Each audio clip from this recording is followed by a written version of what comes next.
¿Qué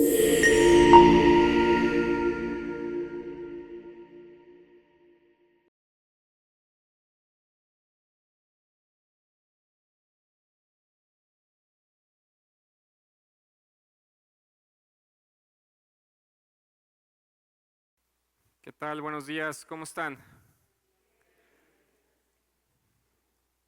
Pues como siempre es un gusto para mí saludarles y poder compartir con ustedes la palabra de Dios. El día de hoy estamos cerrando esta miniserie que tuvimos dentro de Gálatas, después de que se puso en pausa debido a Semana Santa, Semana Pascua. Eh, Ahorita estamos retomando Gálatas 5, pero pues si ustedes conocen los diferentes elementos del fruto del Espíritu, pues hoy vamos a cubrir los dos últimos porque viene también una nueva serie a partir del próximo domingo. Así que pues ahí donde están les invito a que inclinen su rostro y vamos a poner este tiempo en manos de Dios. Señor, yo te doy muchas gracias una vez más por la oportunidad que tú nos das de congregarnos, de bendecir tu nombre a través de la alabanza, a través de los cantos. Y en esta hora yo te pido que tú nos ayudes a poder meditar en torno a tu palabra. Háblanos, Señor. Queremos escucharte y queremos cerrar este tema relacionado al fruto del Espíritu, eh, comprendiendo que son elementos que podemos poner en práctica en nuestro día a día. Te pido que tú me uses en esta mañana y te lo pido en el nombre de Cristo Jesús. Y todos dicen, amén. Bueno, pues simplemente como recordatorio, hemos estado estudiando este pasaje en Gálatas capítulo 5, verso 22 al 23. Mas el fruto del Espíritu es amor, gozo, paz, paciencia, benignidad, bondad, fe, mansedumbre, templanza. Contra tales cosas no hay ley. Y hoy vamos a abarcar los últimos dos elementos. Ya hemos visto amor, gozo, paz, paciencia, benignidad, bondad, fe. Hoy es el turno de platicar sobre mansedumbre y templanza. Y de forma pues natural voy a dividir el mensaje pues en esos dos grandes bloques. Vamos a hablar primero de mansedumbre y después será el turno de hablar de templanza. Entonces pues comencemos con mansedumbre.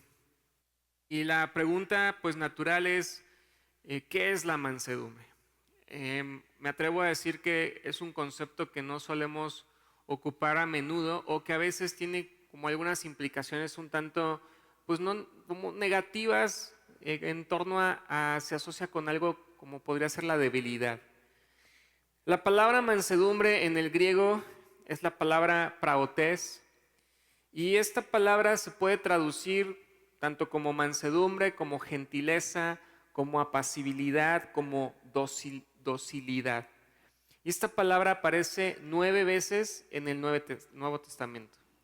Y por eso les decía que hay veces que elementos como estos, como mansedumbre, o más bien como ser apacible, ser dócil, a veces se asocia con alguien que es débil. Y vamos a ver que no es así. Y vamos a explorar varias de estas pasajes donde aparece esta palabra. Pero como es una palabra que no conocemos tanto, pues también me gustaría que lo viéramos desde nuestro propio español. Y cuando vamos al diccionario, yo siempre me resulta un poco gracioso cuando vemos palabras como estas, vamos al diccionario y el diccionario, ¿qué crees que me va a decir de mansedumbre? Dice condición de manso. No, pues ya, gracias, me quedó súper claro. Pero es frecuente que tenemos ese tipo de definiciones. Entonces, cuando te encuentras eso, pues no te puedes quedar, bueno, mansedumbre es condición de manso y ya. No, pues ahora hay que buscar manso. Y cuando vamos a buscar la palabra manso, ahí ya nos amplía la mirada bastante. Fíjate, aparece como un adjetivo y dice que es de condición benigna y suave. Sinónimo es afable, dócil, tranquilo. Y el antónimo es indómito o rebelde, por ejemplo. Y es un adjetivo que se ocupa de forma frecuente en los animales, ¿no? Decimos, mira, ese animal es muy mansito. Porque el adjetivo para cuando se aplica para los animales es que no es bravo, El sinónimo es que es amaestrado, es doméstico, y el antónimo es que es salvaje, bravo o fiero, ¿no? Si nos quedamos con el atributo que podría aplicar para los seres humanos, quiero que veas que es de condición benigna, que es afable, que es dócil, que es tranquilo. Entonces podemos seguir ampliando la mirada. Ahora podemos ir a buscar qué significa dócil. Y dócil dice que es suave, apacible, y me encanta esta parte, que recibe fácilmente la enseñanza. Por eso cuando lo piensas en los animales, ¿no? Hay animales que se pueden domesticar relativamente fáciles, son dóciles, son mansos. Hay otros que de plano va a ser complicado que lo tengas como mascota en tu casa. Sinónimo: obediente, sumiso, manso, afable. Antónimo: rebelde, desobediente y obviamente indócil. Y si buscamos otra palabra más, que sería apacible, ahora tenemos que apacible también es manso, es dulce. Y me gusta esta siguiente parte: es agradable en la condición y el trato. Y una palabra más que va de la mano totalmente, que es afable, agradable, dulce y suave en la conversación y el trato. Entonces, solamente echando un vistazo al diccionario, pues ya nos queda una perspectiva mucho más amplia de qué es mansedumbre, qué significa ser manso. Porque hay veces, yo creo que les ha tocado que se bromea a veces intercambiando la palabra, que manso no significa ser menso, ¿no? Yo creo que han escuchado de repente eso, porque justo se asocia con como que bajonearte, como que hacerte menos, y eso no significa la mansedumbre. Mira todas las palabras que pueden ser asociadas con mansedumbre: docilidad, apacibilidad, afable, ¿no? Y entonces justo un pastor en un devocional que leí hace tiempo dice: la mansedumbre no es debilidad, más bien es fuerza controlada. Es la capacidad de dominar la propia fuerza de una manera que permite ser completamente accesible y cercano a los demás. Este puede ser un concepto desafiante para nosotros porque no vemos muchos ejemplos de ello a nuestro alrededor. Y por eso no ocupamos esa palabra, no hablamos de la gente como alguien que es muy manso.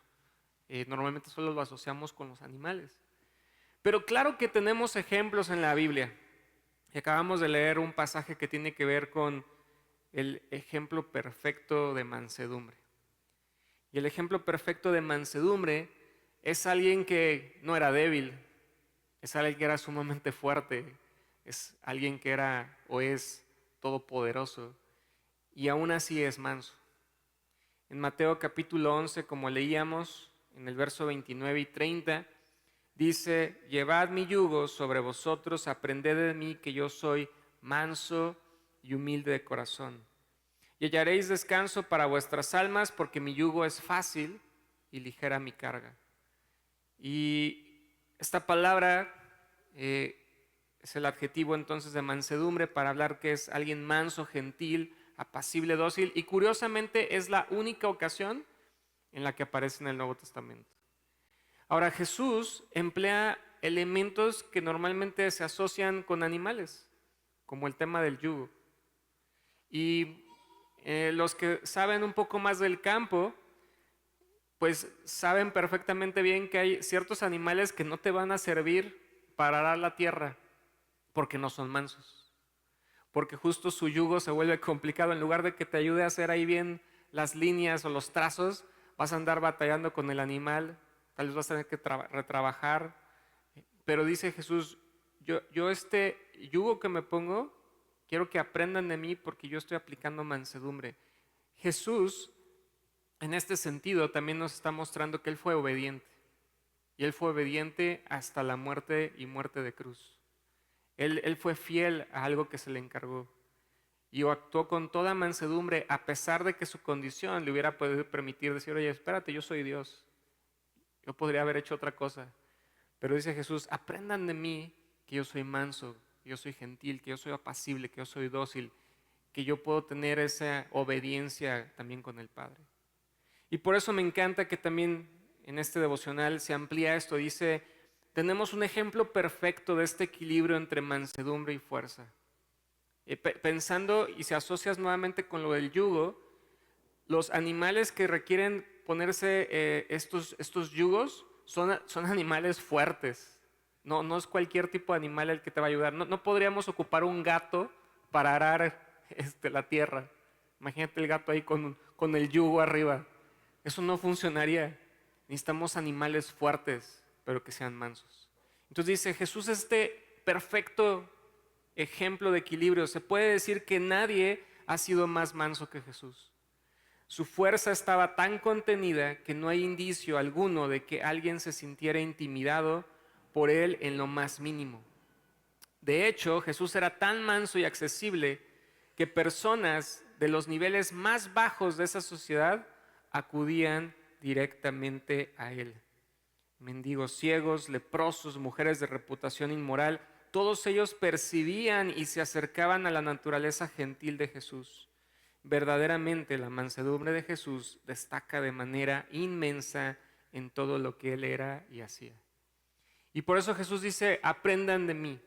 Y una de las cosas que pone ahí es, aprendan de la mansedumbre que yo mostré. Y entonces a lo largo del Nuevo Testamento vemos diferentes pasajes en las que tú y yo somos llamados a ser mansos. Te voy a mostrar varios pasajes en donde hay un llamado de alguna manera a que nosotros actuemos con mansedumbre. Para después decirte en dónde podemos aplicar mansedumbre, porque es donde nos cuesta más trabajo. En Efesios capítulo 4, verso 1 y 2, Pablo dice lo siguiente: yo pues, preso en el Señor, os ruego que andéis como es digno de la vocación con que fuisteis llamados, con toda, y aquí incluye dos cosas, con toda humildad y mansedumbre, soportándonos con paciencia los unos a los otros en amor. Entonces, primer cosa que dice Pablo aquí, quiero que anden en mansedumbre. Y normalmente el concepto de andar también tiene que ver con vivir. Camina en mansedumbre. Esa es primera cosa que dice Pablo. También Pablo en Colosenses 3, capítulo 12 y 13 dice, vestíos, pues como escogidos de Dios, santos y amados. Y vienen varias cosas. Te tienes que poner este tipo de ropa. Vestidos de entrañable misericordia, de benignidad, de humildad, de mansedumbre, de paciencia, soportándonos unos a otros y perdonándonos unos a otros si alguno tuviere queja contra otro. De la manera que Cristo os perdonó, así también hacedlo vosotros. A mí me encantan los pasajes que ocupa Pablo que utiliza el verbo de vestirse. Porque yo no sé si les ha pasado cuando, por ejemplo, hace calor y traes una chaqueta y te la quitas y la traes aquí tal vez nada más colgada en el hombro, o la gente, especialmente en las escuelas, ¿no? Que te amarrabas el suéter en la cintura y traías ahí el suéter o la sudadera. Eso no es vestirse. O sea, si tú traes la chamarra aquí colgada porque se ve muy bien, o la sudadera porque no la quieres andar cargando, eso no es vestirse. La traes ahí como puesta, pero no te la has puesto realmente. Y el verbo vestirse es que tal cual te lo tienes que poner. Entonces Pablo ocupa diferentes elementos de prendas y en este caso es vístete de mansedumbre. Póntela bien. No la traigas ahí nada más como paseando o como disque cargando. Dice Pablo, póntela, vístela. Entre muchas otras cosas que ya se estuvieron explorando mientras veíamos el fruto del Espíritu. Entonces dice, anda en mansedumbre, camina en mansedumbre, vístete de mansedumbre. Y luego dice a Timoteo, en la primera carta a Timoteo capítulo 6, 11, le dice, mas tú, hombre de Dios, huye de estas cosas. Le está pidiendo que huya. Él, siendo Timoteo joven, le pide que huya de ciertas pasiones, de ciertos problemas, pero le dice, y sigue la justicia, la piedad, la fe, el amor, la paciencia, y nuevamente se menciona la mansedumbre. Entonces Pablo invita, camina en mansedumbre, vístete de mansedumbre, sigue la mansedumbre. Y aparte Pablo también dice en Tito, capítulo 3, verso 1 y 2, dice, recuérdales a todos, está hablándole a Tito, que a nadie difamen, que no sean pendencieros, o sea, no anden buscando pleitos, sino amables, mostrando toda mansedumbre para con todos los hombres. Entonces, me encanta cómo se emplean diferentes verbos para enfatizar la importancia de vivir con mansedumbre, de aplicar mansedumbre en el día a día, andando en mansedumbre, vestidos de mansedumbre, siguiendo la mansedumbre, mostrando mansedumbre. Yo creo que era por algo muy importante. Y es importante ver que parte de estos pasajes se le están dando a líderes como Timoteo y a líderes como Tito, que tienen que estar pues lidiando con la iglesia, lidiando con tal vez problemas varios, ¿no? Y aquí es donde podemos ver qué es lo que debemos hacer con mansedumbre. La Biblia también nos da claridad de en dónde valdría la pena aplicar mansedumbre.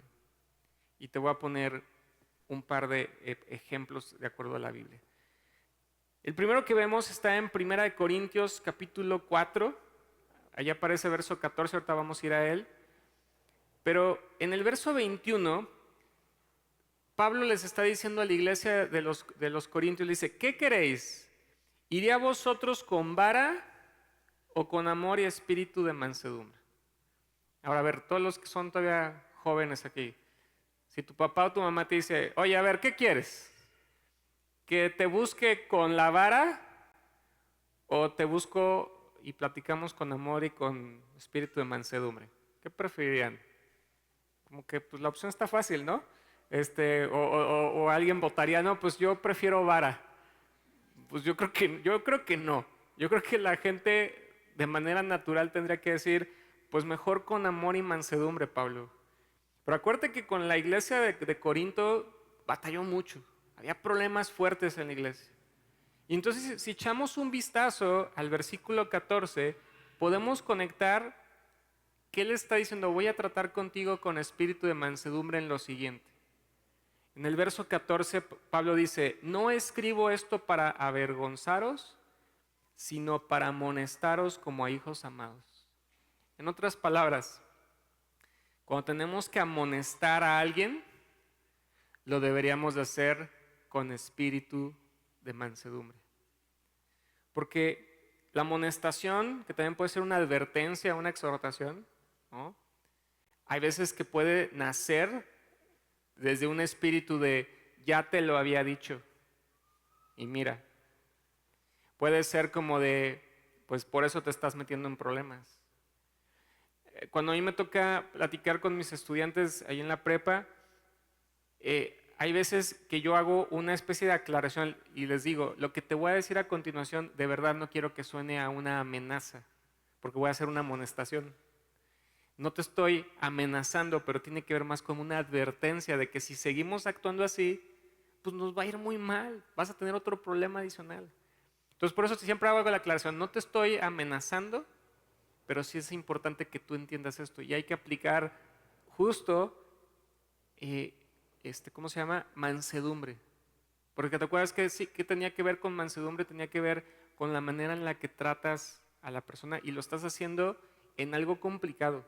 Sí, lo vamos a advertir, le vamos a exhortar, lo vamos a amonestar con espíritu de mansedumbre. Que no esté como con nacimiento de coraje o de venganza o de yo ya te había dicho y pues ahora por eso te está yendo así. Es primera cosa.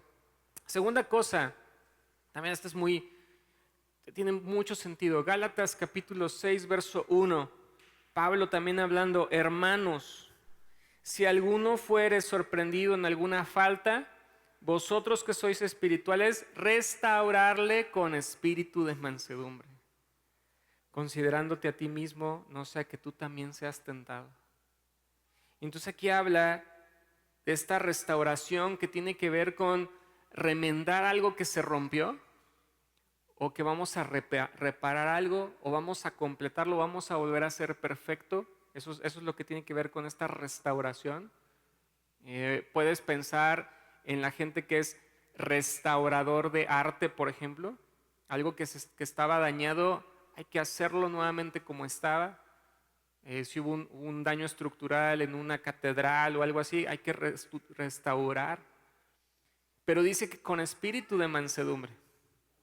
Porque cuando tenemos a alguien que cometió una falta, que pecó, Especialmente a veces en el ámbito cristiano es muy fácil señalar con total condenación. Y entonces señalamos a la persona y decimos, es que es un pecador, es una pecadora, y quién sabe en qué momento se desvió de la iglesia, etcétera, etcétera, etcétera. Y por eso Pablo aquí como que conecta también como una amonestación al final, porque dice, no solo lo vas a restaurar con espíritu de mansedumbre, sino que además, ojo contigo mismo, porque no vaya a ser que tú también seas el que esté batallando con algo. Porque voy a volver a poner un ejemplo de mis alumnos. Es bien fácil cuando los alumnos empiezan a echar bullying o a molestar a alguien por algo. Pero cuando tú estás en el otro lado, cuando tú eres el bulliado, híjole, ojalá que no te pasara eso a ti. Entonces, cuando quieres señalar a alguien, ten mucho cuidado porque probablemente en el momento que tú estés del otro lado, tú vas a querer que haya un trato distinto contigo. Y por eso dice Pablo, restaura con espíritu de mansedumbre.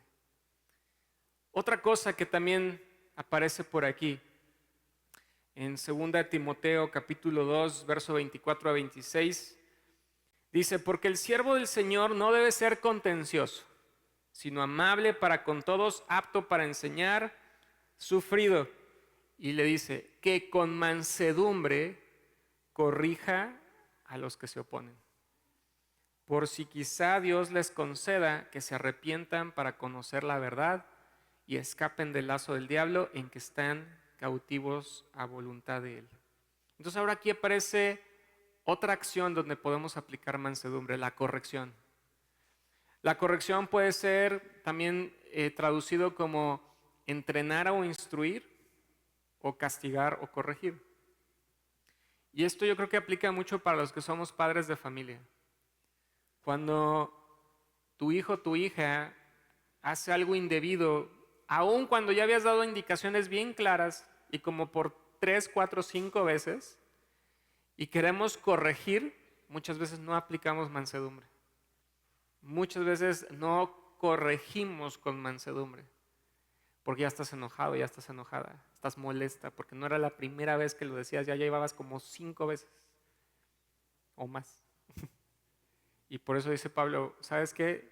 Cuando hay algo, y aquí especialmente no está hablando necesariamente de hijos, de biológicos, sino está hablando cuando hay una oposición, hay que corregir con mansedumbre. Si hay algo que estás encontrando que no es lo correcto, hay que corregir con mansedumbre. Entonces, con mansedumbre vemos que hay que amonestar, vemos que hay que restaurar y vemos que hay que corregir.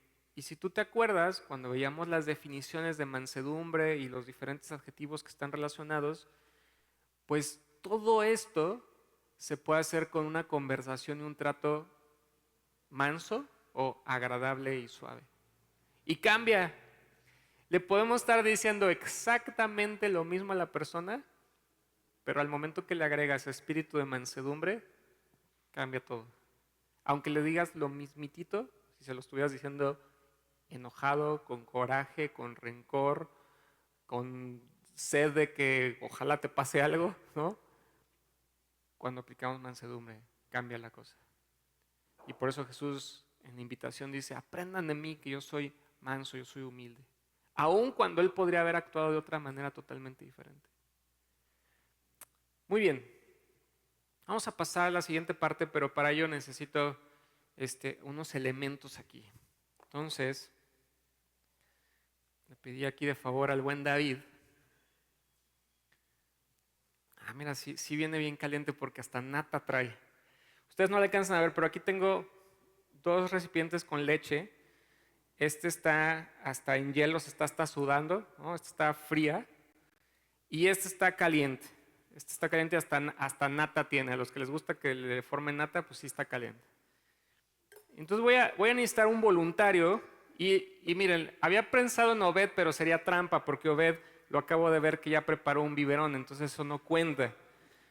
Entonces mejor vamos a hacer que venga aquí alguien que ya tenga rato que no haya hecho esto. Entonces, no sé, estoy viendo por acá al buen José Luis, o estoy viendo a Beto, o hasta Gama, bueno, aunque te toca cuidar de repente, pero creo que ya no tanto de biberón. ¿Quién quiere pasar por acá enfrente? Votan por José Luis, muy bien. Perfecto. A ver si te acuerdas, mi estimado José Luis. Pase por acá, por favor. Imagínate que tienes que preparar este biberón y pues la leche no se puede dar fría y además está en hielos ni hirviendo a los bebés. ¿Qué tendrías que hacer? Venga, te dejo aquí por si chorreamos. Vamos a ver si José Luis lo hace bien. Dijo que tiene que mezclar la leche fría con la caliente.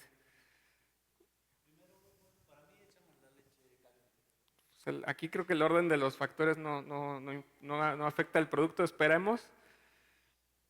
Y ahorita no vamos a ser tan exigentes de cantidad, pero el chiste es que quede a una buena temperatura. Vamos a ver si sí se acuerda. ¿Sí le tocaba hacer esto? Sí, ok. Que luego hay papás que no le entraban al quite a estas cosas, ¿eh? Papás varones, casi. Ay, a ver. Mira, ya está chorrándome la leche aquí, hombre. Vamos a empezar a cantarle la canción de Cricri los más jóvenes no van a saber ni de qué estoy hablando. De, ay María, esa leche está muy fría, yo así no me la puedo tomar. A ver, ¿cómo probarías la leche sin necesidad de... Aquí, ¿cómo se siente ahorita? ¿Sí? Un aplauso aquí para José Luis, yo creo que sí lo hizo bien. Gracias, José Luis. Normalmente, hasta luego, la técnica como ganadora siempre era como que te echabas poquita leche aquí, ¿no? Y ahí como que le calabas si estaba bueno o no. Bueno, justo algo que ahorita me ayudó a hacer José Luis es algo que tiene que ver con el siguiente concepto. Tiene que ver con templanza. Normalmente el concepto de templanza lo asociamos con temas de temperatura y pensamos en conceptos como que algo está templado, ¿no? Y entonces, pues como el diccionario lo dice, es pues que no está ni frío ni caliente, está en un término medio. En este caso, pues los bebés no van a tomar leche fría, pero tampoco le vas a poder servir leche hirviendo. Ya después más grandes ya tienes tus ciertos gustos, ¿no? Bueno, a mí me encanta la leche bien fría y todavía soy de los que se la prepara con chocolate. Pero también templanza no nada más tiene que ver con un tema de temperatura, que ahorita lo vamos a conectar con algo, sino también tiene que ver con algo que está moderado. Por ejemplo, tienes que ser moderado, o no decimos normalmente templado, pero podría aplicar en la comida o en bebida o en algún otro apetito o pasión. Por eso ya hablamos más de moderación en lugar de templanza, pero van a haber algunos términos ahorita como que van a ser intercambiables. Entonces, ¿qué es la templanza? De forma igual que lo hicimos en el concepto anterior, si tú vas al diccionario, nos da tres. A la primera línea dice que templanza podría ser moderación, sobriedad y continencia. Moderación, sobriedad y continencia. Ahora, muchos de los pasajes que les voy a mostrar no vienen en la Reina Valera, vienen en otras versiones, porque Reina Valera tradujo todo el tiempo como sobrio, como sobrio. Y hay cosas que no logramos entender porque a veces aplicamos sobriedad a ¿qué? ¿Qué pensamos cuando dices que alguien está sobrio? Porque nada más lo asociamos con temas de alcohol y no nada más es ahí. Si vemos en la definición sobriedad, pues pasa lo mismo que hace rato, ¿no? Dice cualidades sobrio. Entonces necesitamos ir a ver qué dice sobrio, y sobrio dice templado o dice moderado. Y continencia es moderación de las pasiones o sentimientos. Entonces mira, si tú piensas que templanza puede ser moderación, sobriedad o continencia, uno de los conceptos más claros para pensar en templanza es el tema de moderación. De alguna manera lo que acaba de hacer José Luis aquí es que moderó la temperatura. para que en lugar de que estuviera muy caliente o estuviera muy fría, logró encontrar un equilibrio para que esto esté templado, pero moderó las temperaturas de la leche, ¿no? Y logramos hacer una buena combinación. Entonces, templanza, si profundizamos un poco más, me encanta que en el diccionario también aparece esto, fíjate. Dice, en el cristianismo, eso viene en el diccionario, en el cristianismo, una de las 4 virtudes cardinales que consiste en moderar los apetitos y el uso excesivo de los sentidos. Eso aparece en el diccionario. Y entonces cuando vemos en el griego, la palabra que se traduce normalmente como templanza, para mí la traducción más adecuada es dominio propio. Templanza va asociado totalmente con dominio propio. Va a aparecer 4 veces en el Nuevo Testamento. Es la virtud de quien domina sus deseos y pasiones. Es el poder sobre los deseos, pasiones y apetitos físicos. Y por eso ahí es donde se tiene que aplicar moderación, y por eso el tema de sobriedad para los que batallan con el alcohol, ¿no? Porque hay veces que las personas que batallan con el alcohol te dicen, hoy sí ando sobrio, porque mañana quién sabe, porque batallan con eso. Pero hoy, y por ejemplo los alcohólicos anónimos es un día a la vez, ¿no? Hoy estoy sobrio, para que se espera que mañana vuelvan a decir lo mismo, hoy también estoy sobrio. Pero tiene que ver con dominio propio. ¿Y para qué necesitamos la templanza? ¿Para qué necesitamos la templanza? Mira, vamos a aplicar templanza en 2 conceptos, 2 grandes bloques de temas. El primero tiene que ver más con esta moderación. Porque necesitamos templanza para moderar los deseos, las pasiones y los apetitos físicos. Se necesita templanza, se necesita dominio propio ahí. Si ustedes se acuerdan, cuando estábamos también explorando antes de entrar al fruto del Espíritu, se vieron temas de la carne, ¿no? De las obras de la carne. Y solo como un recordatorio, aquí voy a resaltar un par de cosas en donde puedes aplicar moderación. En Gálatas capítulo 5, verso 16 al 21, y voy a saltar algunos versos, dice, digo pues, andad en el Espíritu y no satisfagáis los deseos de la carne.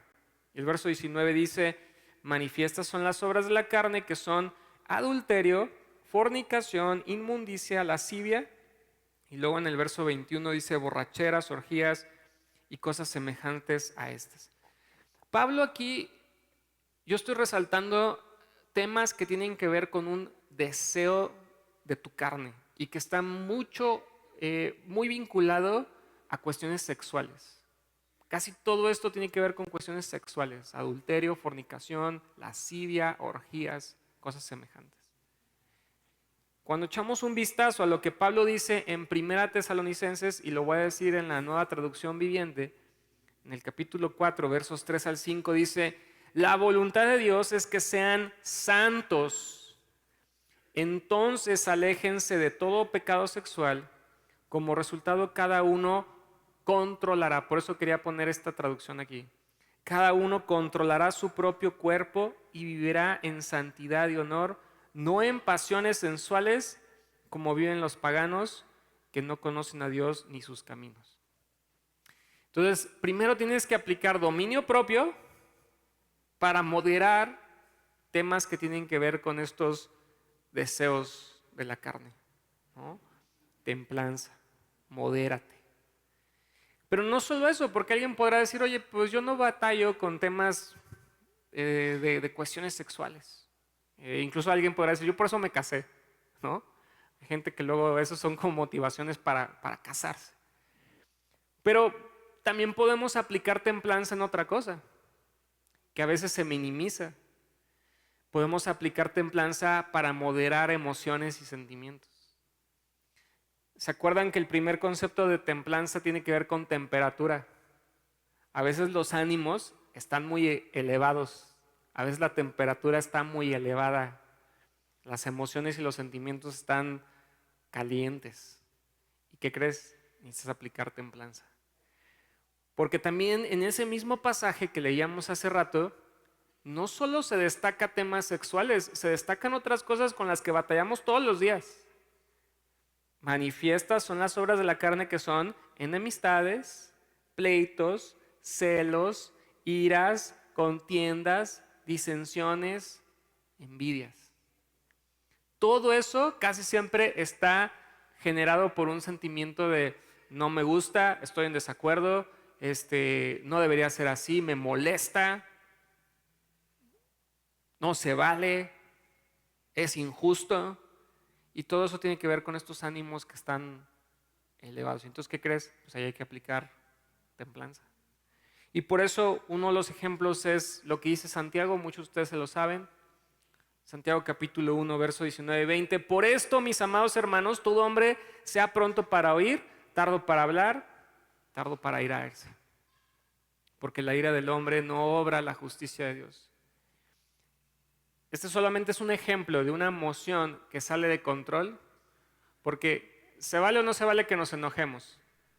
Por supuesto que se vale que nos enojemos. Existe el enojo por algo. El problema es que cuando el enojo sale de control y nos lleva a la ira, entonces normalmente ya cuando estás airado hacemos cosas totalmente fuera de lugar, ya sale de nuestro control. Ofendemos a las personas, decimos cosas que no deberíamos de decir, actuamos de una manera inapropiada, porque la ira, dice ahí, no va a producir la justicia de Dios. La ira no va a producir la justicia de Dios. Y ahí hay que aplicar dominio propio, hay que aplicar templanza, hay que moderar esas emociones. Entonces no solamente es con temas de deseos y apetitos del cuerpo, sino también tiene que ver con este tema de las emociones y los sentimientos. ¿Y qué ocurre si no aplicamos la templanza? Es decir, ¿qué ocurre si le damos rienda suelta a los deseos y a los apetitos o le damos rienda suelta a esas emociones por más candentes que estén? Pues mira lo que dice Proverbios. Lo voy a leer en dos versiones.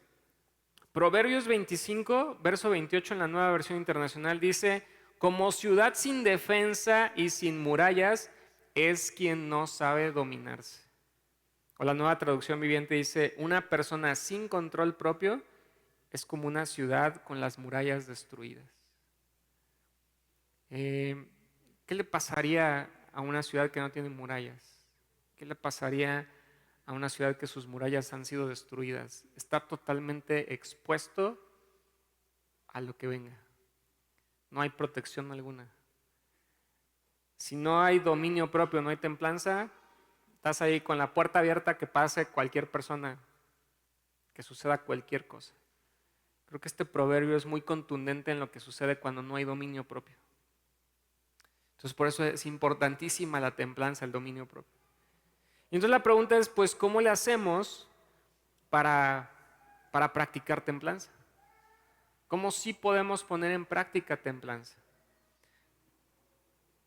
Primer punto aquí. Pablo en 1 Corintios capítulo 6, verso 12 dice: todas las cosas me son lícitas, mas no todas me convienen. Todas las cosas me son lícitas, mas yo no me dejaré dominar de ninguna. Pablo dice: tengo permiso de hacer prácticamente todo, pero estoy claro que no todas me convienen, y también no me voy a dejar dominar por ninguna. En donde yo trabajo, en la preparatoria, tenemos en cada materia hay un límite de faltas. Es decir, los estudiantes tienen derecho a faltar y cambia la dinámica de lo que normalmente la gente está acostumbrada en secundaria.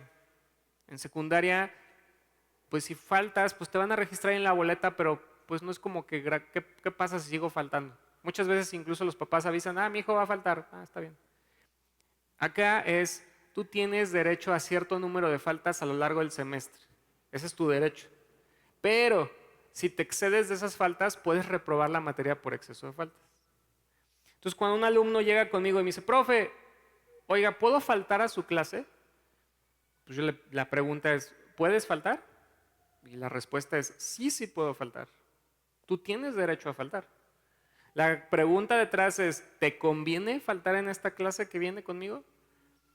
Y hay veces que la respuesta es que, ¿sabes qué? Después de tu clase tengo examen y no he terminado de estudiar. Bueno, entonces tal vez sí te conviene faltar a mi clase, porque no has terminado. Entonces mejor te quemas una clase conmigo porque tienes el examen importante en la que sigue, ¿no?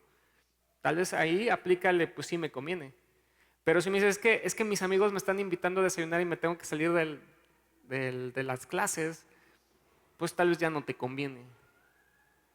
Y tengo chicos que a veces batallan mucho con la ausencia de clases y empiezan a pagar consecuencias por eso, ¿no? Y tengo un chico que le está batallando, pero dice, ¿sabes qué, profe? Ya decidí que cada que me avisen mis amigos pues que si me echo la pinta, mi respuesta ahorita va a ser no, porque no puedo ir, no me conviene. Perfecto, aplicó dominio propio, aplicó ahí autocontrol. Porque dice la Biblia del diario vivir, algunas acciones no son pecaminosas en sí mismas. Faltar a clase pues no es pecado, pero no son apropiadas porque pueden llegar a controlar nuestras vidas y apartarnos de Dios. Hay gente faltar a clases no es pecado, pero hay gente que falta todo el tiempo porque se le vive de pinta, ¿no? Sin darle ninguna importancia a clases. Y eso lo puedes aplicar en muchas otras cosas. La Biblia Renacer es una Biblia, por cierto, aquí hago un paréntesis, la Biblia Renacer es una Biblia que está pensada para gente que batalla con algún tipo de adicción, por ejemplo. Y dice, nuestros apetitos pueden dominarnos y esclavizarnos, actividades perfectamente buenas pueden meternos en problemas cuando no las practicamos con moderación. Necesitamos satisfacer nuestros apetitos de forma correcta. Si tú tienes hambre, pues hay una necesidad que te está diciendo tu cuerpo. Hay que satisfacer esa necesidad. Pero si no le controlas, pues luego vas a andar pagando platos rotos por eso.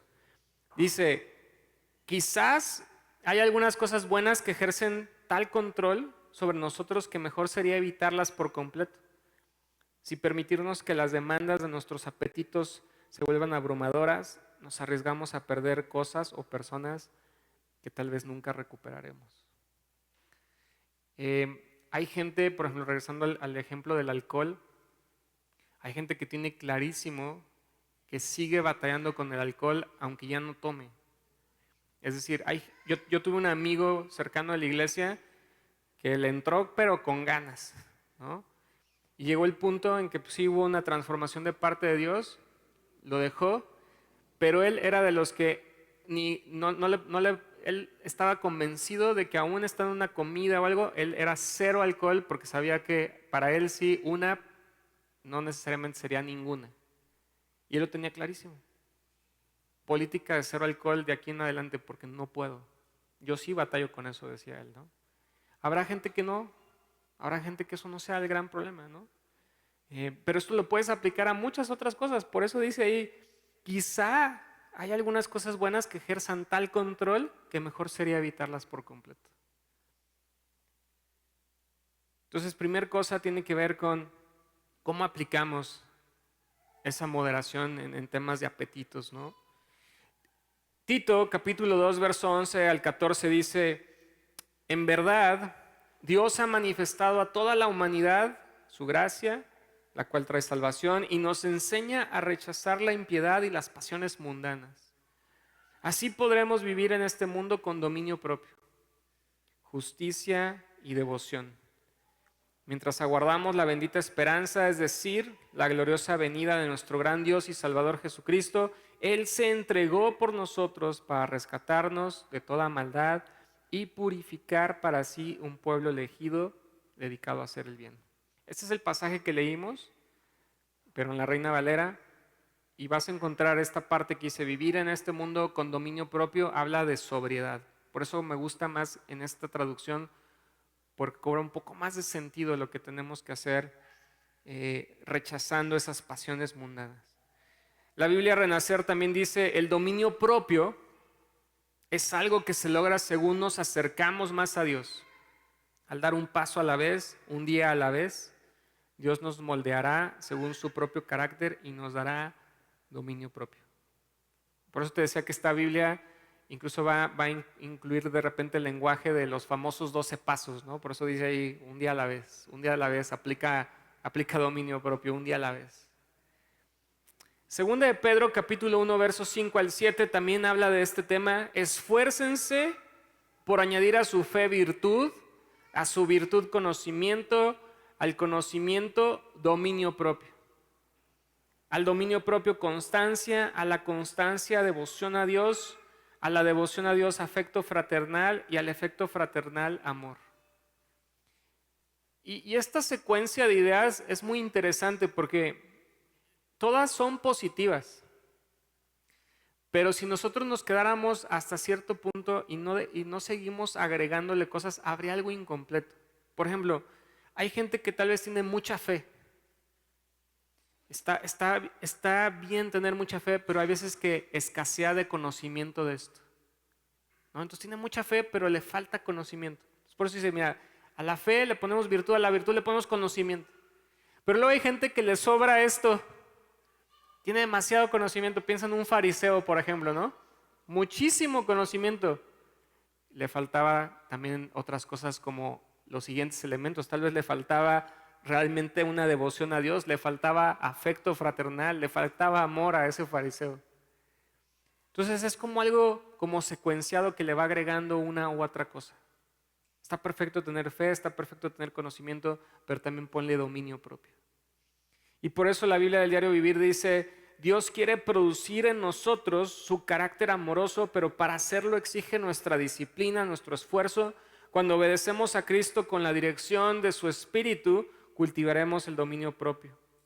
No solo respecto a los apetitos físicos, sino también con respecto a nuestras emociones y sentimientos. Vamos a poder cultivar dominio propio.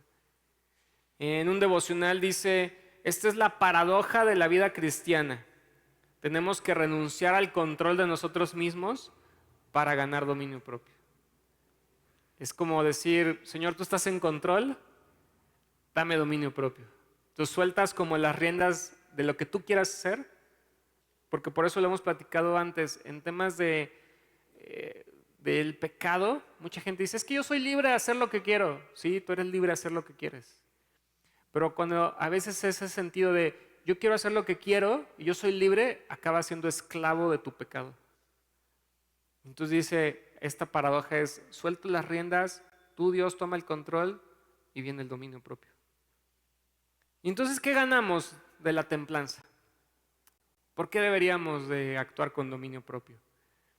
Mira, 2 de Pedro capítulo 1, verso 8, que es conexión del pasaje que les acabo de explicar y por eso aquí lo pongo entre corchetes. Dice, porque estas cualidades, las cualidades que dijimos de fe, virtud, conocimiento, dominio propio, constancia, devoción a Dios, afecto fraternal, amor, si abundan en ustedes, los harán crecer en el conocimiento de nuestro Señor Jesucristo y evitarán que sean inútiles e improductivos. O sea, si logramos aplicar cosas como dominio propio, vamos a crecer en nuestro conocimiento del Señor Jesucristo. Y la Biblia Renacer en ese sentido dice, el dominio propio no es fuerza de voluntad. No es algo que obtengamos apretando los dientes y obligándonos a decir no. Por eso, en los 12 pasos, por ejemplo, de Alcohólicos Anónimos, uno de los primeros es reconocer que hay un Dios, que hay alguien superior a ti, porque no nada más es, yo sí puedo. La templanza es un fruto. La fruta no aparece de inmediato en el árbol. Según el árbol crece y pasan las estaciones, la fruta se desarrolla naturalmente y de la misma manera, conforme seguimos la dirección de Dios, desarrollamos en forma gradual la virtud del dominio propio. Nuestra tarea es mantener nuestra relación con Dios. Es tarea del Espíritu Santo producir el fruto de templanza en nuestra vida. No sé si por casualidad o por diosidencia, a mí me tocó iniciar este mini estudio del fruto del Espíritu y hoy estamos concluyéndolo. Y quiero recordar algunas cosas que dije hace ya varios domingos atrás cuando empezamos a platicar de esto. El día de hoy hemos terminado con los elementos del fruto del Espíritu que tenían que ver con mansedumbre y templanza. Y haciendo un breve recordatorio de lo que ya habíamos estudiado, ¿no? De todos estos elementos del fruto del Espíritu, solo quiero recordarte que cuando Cuando el fruto del Espíritu se despliega en nuestras vidas, es una señal o resultado de que estamos siendo guiados por el Espíritu de Dios.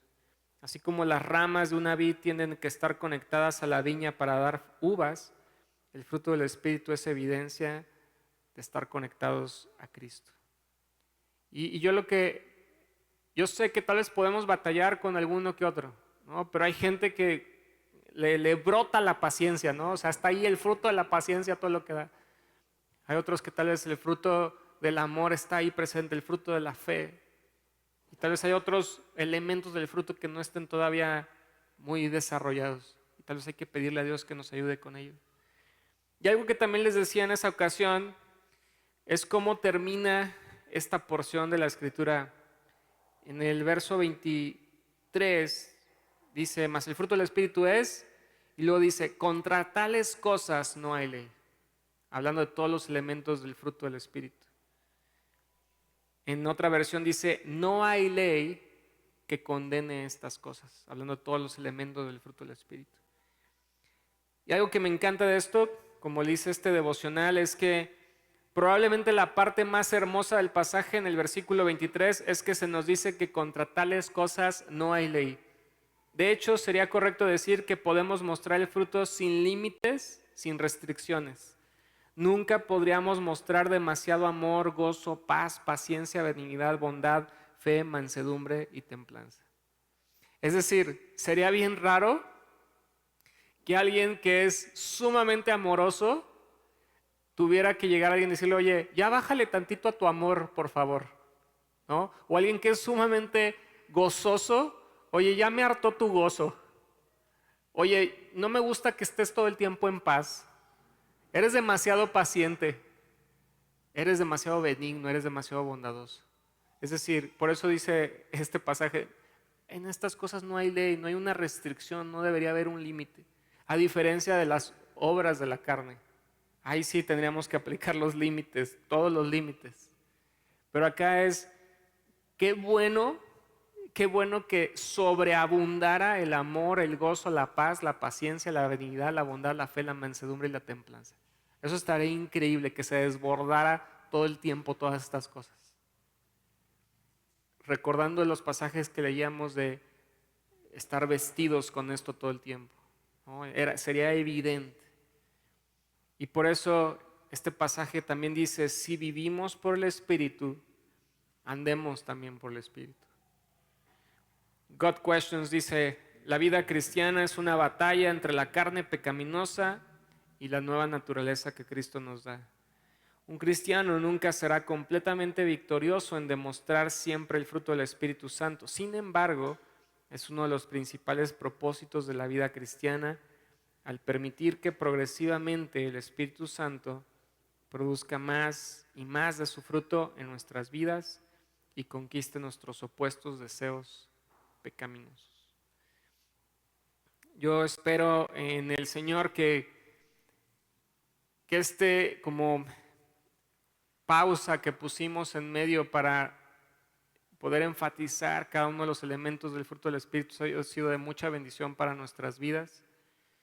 Y que así como te decía hace un momento, pues si tú echas un recuento y dices, Señor, pues a mí me falta uno de estos, tal vez esto lo tengo muy desarrollado, este también, pero me falta este, pues que se lo pidas a Dios en oración. Y que en particular en lo que hoy vimos, pues que podamos aprender de Cristo, de su mansedumbre, podamos actuar con mansedumbre cuando sí se necesite actuar, y que podamos aplicar templanza o dominio propio o moderación en las cosas que a veces falta que le pongamos un poquito de templanza. Te invito ahí donde estás, que inclines tu rostro y vamos a terminar en oración. Señor, gracias te doy por tu palabra. Gracias, Señor, porque hemos podido dedicar tiempo para explorar los diferentes elementos del fruto del Espíritu. Y hoy, Señor, te pido que en particular nos ayudes a ser personas que viven con mansedumbre y que viven con templanza. Pero también, Señor, haciendo un recuento de los diferentes elementos, si hay alguno con el cual todavía nos falta, que no esté ahí desarrollado en nuestras vidas, te pedimos que así sea, Señor, y que podamos poder mostrar ese fruto en el día a día. Ayúdanos a ser más como tú, menos como nosotros mismos, y que esta iglesia se caracterice por desbordarse en fruto del Espíritu, Señor. Te lo pido y agradezco en el nombre de Cristo Jesús. Amén. Que Dios les bendiga.